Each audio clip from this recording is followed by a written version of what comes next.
Hi guys, it's Elizabeth LeBeau from SugarHero. Today we're making this gorgeous sugar Easter egg cake. It's based on those panoramic sugar Easter eggs that are used as decorations, but this one is entirely edible and completely delicious. We're actually going to use a football cake pan to make this cake because that will get us close to an egg shape. And we're also using a sturdy pound cake recipe, so it'll be easy for us to carve it and shape it. After trimming the bottom flat, cut the cake in half to make 2 layers. And then after the first one's done, do it with the second cake. We want to end up with 4 cake layers total. So even though this cake is a slightly more unusual shape, stacking and layering the cake is pretty standard, so we're going to fill it with a light and silky Swiss meringue buttercream. I chose purple, but I think any pastel would look great. So once all the layers are done, you need to freeze this really well. You want it to be completely firm before carving, so it needs at least a few hours in the freezer. Once it's frozen, use a serrated knife to trim the edges off the cake and to give it more of a rounded egg shape. If you notice that it's getting too soft while you're carving it, just put it back in the freezer to firm up until you can work with it again. Just a little more scraping, and we have our perfect egg shape.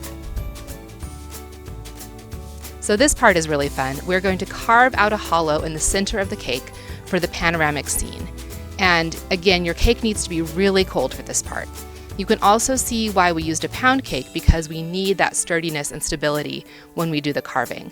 So use a knife or a spoon or some combination to make a nice big hollow to hold those decorations inside the cake.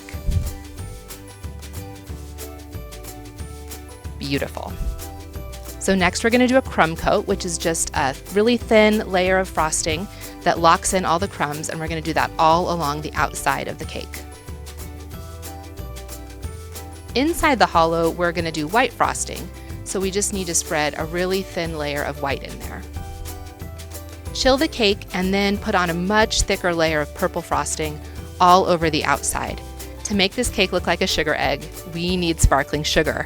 Pour it into a bowl, hold the cake in one hand over a baking sheet, and use your other hand to grab handfuls of the sugar. Kind of pour it onto the cake and then gently pat it in so that it sticks onto the frosting. And just really make sure that you cover the entire purple portion of the cake with this sparkling sugar so that it looks like a sugar egg. For the inside decorations, we're first going to use a leaf tip and some green buttercream and pipe leaves up the side. And this is a little tricky, so just do your best. It can be hard. And then use a grass tip and do grass all along the bottom. After this, you can basically add whatever you want. These are royal icing flowers.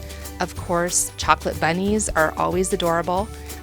Jelly beans, malted milk chocolate, eggs, really any sort of candies work great.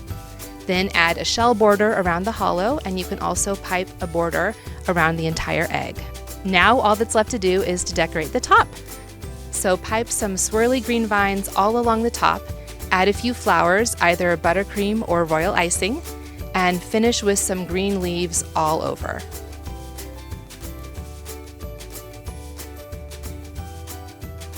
At the very end, take a look at it and add some finishing touches if you want, maybe additional leaves or flowers, and your sugar Easter egg cake is finished. This cake is so fun, it's so beautiful, everyone will go crazy over it, and it's the perfect way to celebrate Easter. Thank you for watching, and I hope you'll give it a try.